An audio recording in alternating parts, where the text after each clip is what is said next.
Hello muffins! In this video we're going to go through your notes on order of operations, and so it's important that you fill out your notes page. That would be the back of your warm-up today while you're taking these notes, and that way you can and then when you're done we're going to at the end of class put them in your binder, okay?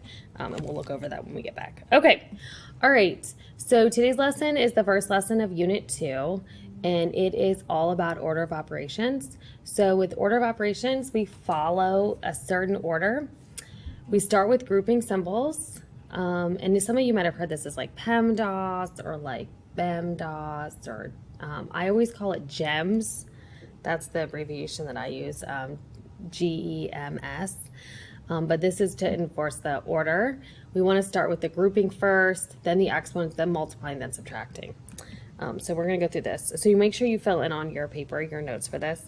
So the grouping symbols can include, these is talking about parentheses, square roots, stuff under the square root, like if you had an operation that was underneath it, absolute value, a big fraction bar with multiple things happening on the top, like operations, additions, or multiplication or something. So all of those are grouping symbols. And the next part after grouping is exponents, and that includes regular square roots. Like if there's just a number, like 25 underneath it, that would be part of that step. Multiplying and of course dividing. And you move from left to right. So once you get to this step, we do which one comes first. Sometimes multiplying, sometimes dividing. Do which one it comes first, and with subtracting and adding, it works the same thing. They're on the same line. You're going to move from left to right. So if subtraction comes before addition, you subtract. Or if addition comes first, you add. So just keep that in mind. Okay, so, oh yeah, and another grouping symbol would be these ones I can see in the first operation, those brackets. Okay, so this is our first example. So we're gonna simplify this. We have a couple grouping symbols here. We have, these are a grouping symbol. They're kind of like an extra set of parentheses. This is a grouping symbol, obviously, in this one.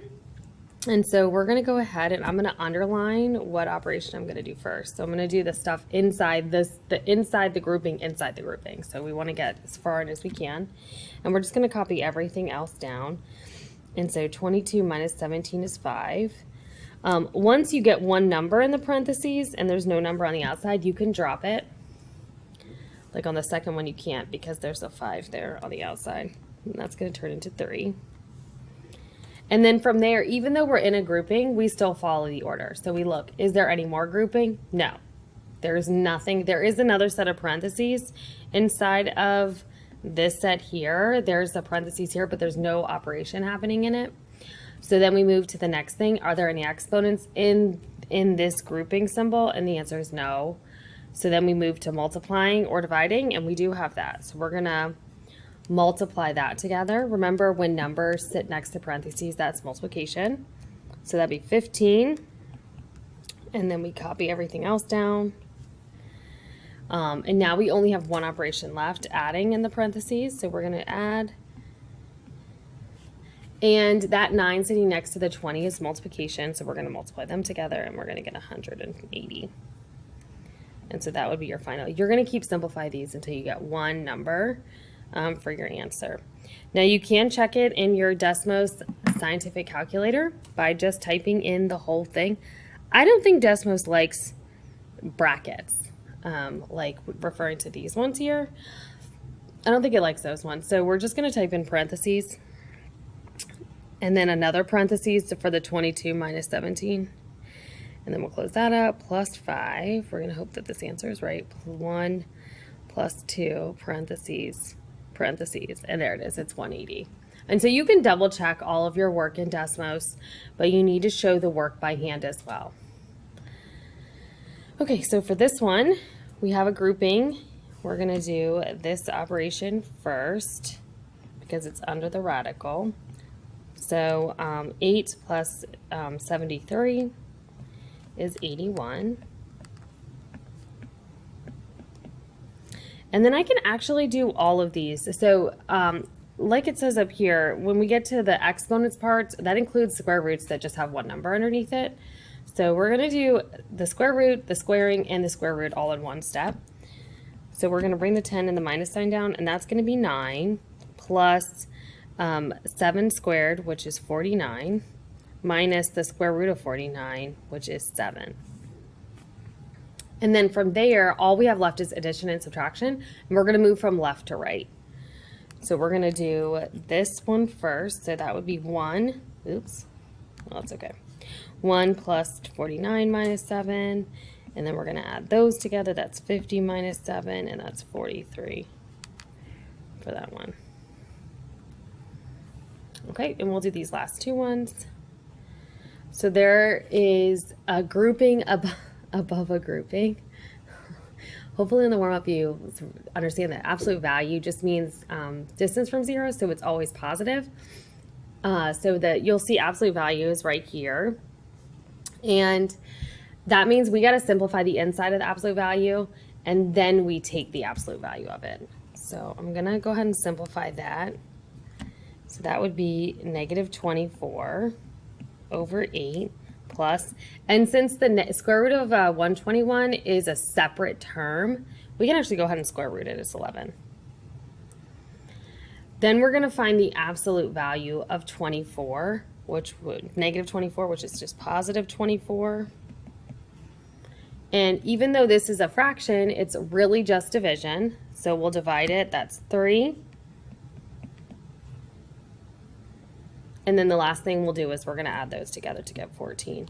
So something else that you can kind of notice about these problems is they make these like upside down triangle looks. They look kind of like this because we're simplifying them as we go. So that's what it should look like on your work page. Now, you can type in this one as well. Absolute value is on Desmos. It's right here. Kind of underneath. I don't know if you saw that light up. Yeah, you did. Okay. So right underneath where the function is. And we can type in negative 4 minus 20, and it tells you what it is.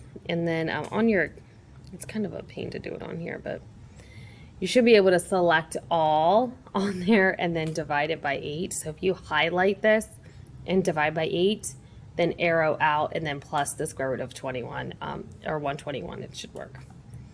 Okay, the last one on here, we have a couple of different things going on. We can simplify this one because it's not connected. So that would be 7 plus 3. And we can actually simplify this already. So sometimes we do multiple steps at once as long as they're in separate terms. So square root of 81, which is 9 over 9 plus, and we'll wait to deal with that 1/2 squared. So then this would be 7 plus 3 minus 1 plus 1/2 squared. The 1/2 squared, when you square a half, you can square it in Desmos. You just put parentheses around it. 1 divided by 2, arrow out, parentheses, squared. You get 0.25 or a fourth. The way that you're squaring the number, if you want to do it by hand, is 1/2 squared is just 1/2 times 1/2, which is 1 times 1. You multiply when you multiply fractions across. So 1 times 1. 2 times 2 is 4. And so this would be 1/4. And then we can just move from left to right. So 7 plus, since it's all adding and subtracting, 7 plus 3 is 10 minus 1. So 10 minus 1 is 9 plus 1/4. This would be like 9 things plus a fourth of a thing.